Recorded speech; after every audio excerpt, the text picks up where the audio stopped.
আচ্ছা আচ্ছা, মনে হচ্ছে কেন আমি আগাম শুভেচ্ছা বার্তা দিচ্ছি, কিসের কারণে হবে? তো আমাকে কিছু বলতেই হবে না, যা দেখতে পাচ্ছি আমার আগে যারা বসে আছে তারাই সব বলে দিচ্ছে। আমি আর কিছু বলবো না, এবার থেকে আমি ওখানে গিয়ে বলে যাই হোক দুর্গাপুজোর আগাম শুভেচ্ছা বার্তা ডিসিসিসি ডিএম এর পক্ষ থেকে এবং আমাদের রেডিও সুন্দরবনের পক্ষ থেকে। তো আমরা জানেনই আপনারা যে সম্পূর্ণ স্বচ্ছতা এখন আমাদের দায়বদ্ধতা, প্রত্যেকেরই দায়বদ্ধতা। যেটা পরিচ্ছন্ন থাকা এটা কিন্তু আমাদের প্রত্যেকের জন্য খুবই গুরুত্বপূর্ণ, প্রত্যেকের স্বাস্থ্যের জন্য খুবই গুরুত্বপূর্ণ। তো সেই জন্য আমরা নিজেরাই নিজেদের স্বচ্ছতাকে প্রতিপালন করব। প্রতিপালন করতে স্বচ্ছতাকে রক্ষা করব, অর্থাৎ হাত ধোবো পরিষ্কার করে, সাবান দিয়ে হাত ধোবো, খাওয়ার আগে হাত ধোবো, খাওয়ার বানানোর আগে হাত ধোবো, টয়লেট করার পর হাত ধোবো। কোনো একটা দূষণ জীবন শৈলীতে অভ্যাসে পরিণত করতে পারি, তাহলে কিন্তু আমরা সকলেই খুব সুস্থ থাকবো, খুব ভালো থাকবো। এবং এরকম একটা পরিবেশ চাই কিন্তু আমাদের ভারত সরকার এবং ইউনিসেফ এবং আমাদের গান্ধীজিও চেয়েছিলেন। গান্ধীজি চেয়েছিলেন সকলে যাতে সুস্থ থাকে এবং একটা পরিষ্কার পরিচ্ছন্ন পরিবেশ থাকে। সেই জন্যই কিন্তু স্বচ্ছতা মিশন এই অভিযানটা শুরু, এবং সেই স্বচ্ছতা মিশনকে চালু রাখতে, সেই স্বচ্ছতা মিশনকে বজায় রাখতে আমাদের প্রধানমন্ত্রী নরেন্দ্র মোদী এই সম্পূর্ণ স্বচ্ছতা এখন আমাদের দায়বদ্ধতা। সেখান থেকেই আমরা এখন জেনে নেব যে এই স্বচ্ছতা বিষয়ক সব থেকে বড় উপকরণ যেটা, সেটা হচ্ছে আমাদের শৌচালয়। যেখানে শৌচকর্ম করে আমরা শরীরের ভিতরটাকে কি বলবো দূষণ মুক্ত করি, তাই তো? শরীরের ভিতরে যে বর্জ্যগুলো জমে থাকে সেগুলোকে হালকা করতে কিন্তু আমাদের এই শৌচালয়টা দরকার। অর্থাৎ ওটা কিন্তু সব থেকে বড় জায়গা স্বাস্থ্য রক্ষার ব্যাপারটা শুরু হয়। তো সেই জন্য শৌচালয়কে পরিষ্কার পরিচ্ছন্ন রাখা, শৌচালয় যাতে রক্ষণাবেক্ষণ হয় দীর্ঘদিন ধরে, আমরা যাতে তাকে ব্যবহার করতে পারি, এমন শৌচালয় বললাম আমার স্বাস্থ্যকে রক্ষা করে। শৌচালয়টা আমি এমন ভাবে রাখলাম যে সেই শৌচালয় থেকেই জীবাণু আক্রমণ করবে, তাহলে তো সেটা হবে না। তো সেই জন্য শৌচালয়কে আমাদের পরিষ্কার পরিচ্ছন্ন রাখতে হবে। আর এই পরিষ্কার পরিচ্ছন্ন রাখার জন্য সব থেকে প্রধান উপকরণ বা উপাদান হচ্ছে কিন্তু আমাদের জল, আর কিচ্ছু না, জল। আমরা প্রত্যেকদিন শৌচকর্ম করার আগে জল যদি ব্যবহার করি তাহলে দেখবেন শৌচটা তাড়াতাড়ি ট্যাঙ্কের মধ্যে চলে যায়। শৌচকর্ম করার পরেও ভীষণভাবে জল ব্যবহার করতে হবে যাতে পরিষ্কার পরিচ্ছন্ন থাকে। এবং আমরা অ্যাসিড বা ফেনল অবশ্যই ব্যবহার করব না শৌচালয় পরিষ্কার করতে, কারণ এই অ্যাসিড বা ফেনল এরা কি করে যে শৌচালয়ের যে ট্যাঙ্কগুলো আছে যেখানে মলগুলো যায় এবং পচন শুরু হয়, সেই পচন করার জন্য যে জীবাণুগুলো দরকার সেই জীবাণুগুলোকে মেরে ফেলে। যার ফলে কি হবে, মলটা এই তাড়াতাড়ি তো ট্যাঙ্কটা ভর্তি হয়ে যাবে। তো মলটা যদি সারে পরিমাণ এবং আমাদের ট্যাঙ্কটাও পরিষ্কার করতে হবে, একটু বেশি সময় নিতে পারি আমরা ট্যাঙ্কটা পরিষ্কার করতে। যাই হোক, আমাদের এই যে ট্যাঙ্কের কথা বললাম, সেই ট্যাঙ্ক আমরা এখানে জানি বেশিরভাগ মানুষের ঘরে এক গর্তওয়ালা ট্যাঙ্ক রয়েছে। তো এক গর্তওয়ালা ট্যাঙ্ক আমাদের এখানে বেশ বড়, তার জন্য অনেকদিন পর পরিষ্কার করলে হয়। কিন্তু এর থেকেও বেশি সুবিধাজনক দুই গর্ত বিশিষ্ট ট্যাঙ্ক যদি আমরা ব্যবহার করি, কারণ একটা গর্ত যদি প্রথমটাকে চেঞ্জ করে দ্বিতীয় গর্তে আমরা ট্যাঙ্কটা আবার ব্যবহার করতে পারি, আর প্রথম গর্তে যেটা ভর্তি হয়ে গেল সেই ট্যাঙ্কটা কিন্তু আস্তে আস্তে সারে পরিণত হবে এবং সেটা আমরা জমিতে বা অন্য কোথাও ব্যবহার করতে পারি, সেখান থেকে বার করে পরিশোধন করে। তো সেই জন্যই বলছে দুই গর্তওয়ালা ট্যাঙ্ক এক গর্তওয়ালা ট্যাঙ্কের থেকে অনেক বেশি আমাদের পক্ষে উপকারী। কিন্তু আমরা কিন্তু আবার যাদের ক্ষেত্রে নেই দুই গর্তওয়ালা ট্যাঙ্ক, তাদের ক্ষেত্রেও কিন্তু আমরা দুই গর্তওয়ালা পরবর্তীকালে করতে পারি রেট্রোফিটিং এর মাধ্যমে। পুনরায় রেট্রোফিটিং এর মাধ্যমে আমরা সেটাকে দুই গর্তওয়ালা ট্যাঙ্কে পরিণত করতে পারি।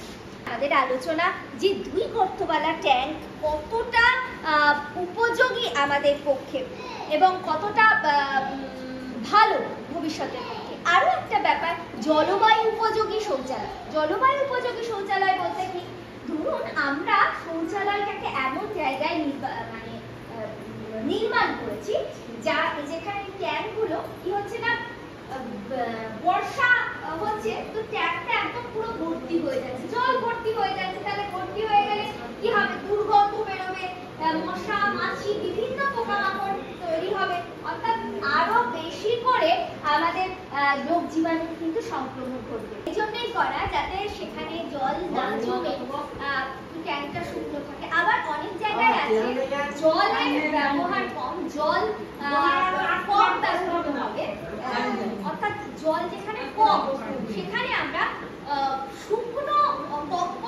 শুকনো জাতীয় ট্যাঙ্ক ব্যবহার করতে পারি, যে ওই জিনিসটাকে শুকনো করে রাখবে, বেশি জল ব্যবহার করতে হবে। তো জলবায়ু উপযোগী আমাদের শৌচালয়ের মানে কথা বলা হয়েছে এখানে। এছাড়া আমাদের বাড়িতে যেমন আমরা শৌচালয় ব্যবহার করি, তেমনই স্কুলগুলোতে যারা যায়, স্কুলে যায় বাচ্চারা আমাদের, তারপরে বিভিন্ন অঙ্গনবাড়ি আছে, তারপরে স্বাস্থ্য কেন্দ্র আছে, প্রত্যেকটা জায়গায় কিন্তু শৌচালয়টা ভীষণ প্রয়োজন। কারণ এই শৌচালয় থাকলে, যদি স্কুলে গেল, ধরুন আপনার ছেলে মেয়ে স্কুলে গেল, গিয়ে সেখানে গিয়ে মনে হচ্ছে ভীষণ জোরে পেন পেয়েছে, এবার তাকে কি দৌড়ে বাড়ি আসতে হবে? কিছুদিন পরে সে আর যেতে চাইবে না, বলবে না বাবা ওখানে শৌচালয় নেই, আমি যাবো। তো সেই জন্য সেই সমস্ত জায়গাতেও শৌচালয় নির্মাণটা খুব জরুরি। এই নিয়েই ছিল আমাদের আজকের প্রথম প্রশ্ন, শৌচালয়কে সঠিকভাবে কার্যকরী রাখতে শৌচালয়ের ট্যাঙ্ককে 3 থেকে 5 বছর অন্তর পরিষ্কার করা উচিত, ঠিক কি?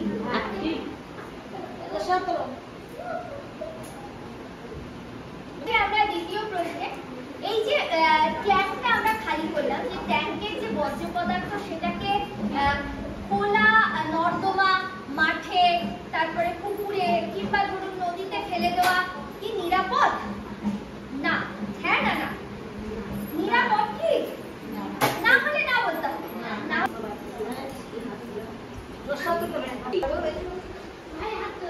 চলে আসি আমরা তৃতীয় প্রশ্নে। এই পিছনে শৌচালয়ের যে ট্যাঙ্ক পরিষ্কার করার কথা বলছি, সেই ট্যাঙ্ককে হাত দিয়ে পরিষ্কার করা নিষিদ্ধ। আপনাদের কি মনে হয়, ঠিক না ঠিক?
শুধু তোমাকেই বলবো না, আমাদের সমস্ত শ্রোতা বন্ধুদেরও বলবো, দেখো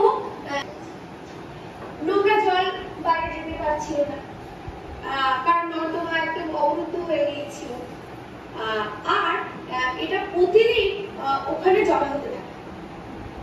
আমার মনে হয় উদ্ভাবনগুলোকে উৎসাহিত করে। কিছু গ্রামে পরিশোধিত গ্রে ওয়াটারকে জমি সেচের কাজে কিন্তু ব্যবহার করা হয়ে থাকে। আবার কেউ কেউ বৃষ্টির জলকে ট্যাঙ্কে সঞ্চয় করে এবং তা দিয়ে জমি বা ঘরোয়া রান্নার কাজে কিন্তু ব্যবহার করে জল সঞ্চয় করে। আমরা আরো শিক্ষা নিতে পারি বিভিন্ন রাজ্যের সফল গল্পগুলো, যেমন তেলেঙ্গানা, ছত্তিশগড় এবং উত্তরপ্রদেশ। পানীয় জল বা স্বাস্থ্যবিধি বিভাগের অন্তর্গত গ্রে ওয়াটারের রিপোর্ট অনুযায়ী কিন্তু সরকার স্বচ্ছ ভারত মিশন গ্রামীণ 2 এর মাধ্যমে এই চেষ্টাকে সমর্থন করে, যার ফলে এখনো অবধি 11.8 লক্ষের অধিক গ্রে ওয়াটার কিন্তু নিয়ন্ত্রণ ব্যবস্থা কিন্তু প্রমাণিত হয় যে সঠিক পরিকল্পনার মাধ্যমে আমরা এই সমস্যাগুলি কার্যকরভাবে সমাধান করতে পারি। তাহলে শ্রোতা বন্ধুরা, আজ আমরা শিখলাম যে তরল বর্জ্য ব্যবস্থাপনার একটা কঠিন কাজ কিন্তু নয়। ক্ষুদ্র কিন্তু কিছু সামঞ্জস্যপূর্ণ পদক্ষেপ, যেমন গ্রে ওয়াটার পুনর্ব্যবহার, ব্ল্যাক ওয়াটার নিয়ন্ত্রণ, সেপটিক ট্যাঙ্ক রক্ষণাবেক্ষণ এবং সম্মিলিত প্রচেষ্টার মাধ্যমে আমাদের সকলের জন্য একদম ঠিক। প্রত্যেকটা পদক্ষেপই আমাদের কিন্তু মূল্যবান। সেটা উপচে পড়া নর্দমা দেখাশোনা করা হোক বা সেফটি বাড়ানো হোক অথবা সচেতনতা বিস্তার, প্রত্যেক পদক্ষেপই আমাদেরকে পরিচ্ছন্ন ও নিরাপদ ভবিষ্যতের দিকে কিন্তু এগিয়ে নিয়ে যায়। যদি আমরা আমাদের নর্দমা এবং আমাদের বর্জ্য সঠিকভাবে নিয়ন্ত্রণ প্রথম প্রশ্ন, শৌচালয়কে সঠিকভাবে কার্যকরী রাখতে শৌচালয়ের ট্যাঙ্ককে 3 থেকে 5 বছর অন্তর পরিষ্কার করা উচিত। ঠিক কি?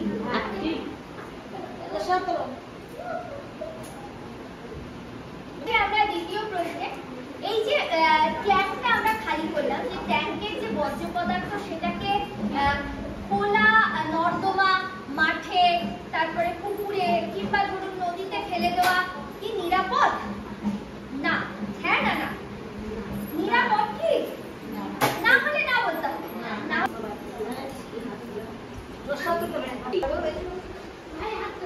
চলে আসি আমরা তৃতীয় প্রশ্নে এই এপিসোডে। শৌচালয়ের যে ট্যাঙ্ক পরিষ্কার করার কথা বলছি, সেই ট্যাঙ্ককে হাত দিয়ে পরিষ্কার করা নিষিদ্ধ। আপনাদের কি মনে হয়, ঠিক না ঠিক?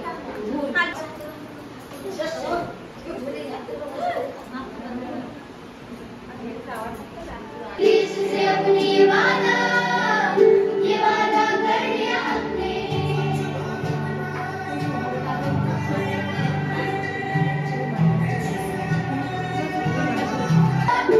वादा कर लिया हमने, देश से अपनी वादा ये वादा कर लिया हमने।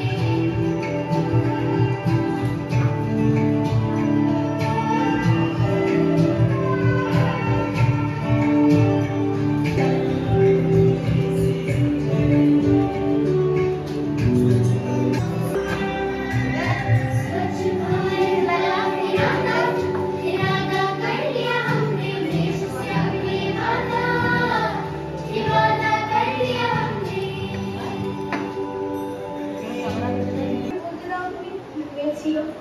শুধু তোমাকেই বলবো না, আমাদের সমস্ত শ্রোতা বন্ধুদেরও বলবো। দেখো, নোংরা জল বাইরে যেতে পারছিল না, কারণ নর্দমা একদম অবরুদ্ধ হয়ে গিয়েছিল। আর এটা প্রতিদিন ওখানে জমা হতে থাকে। আমার মনে হয়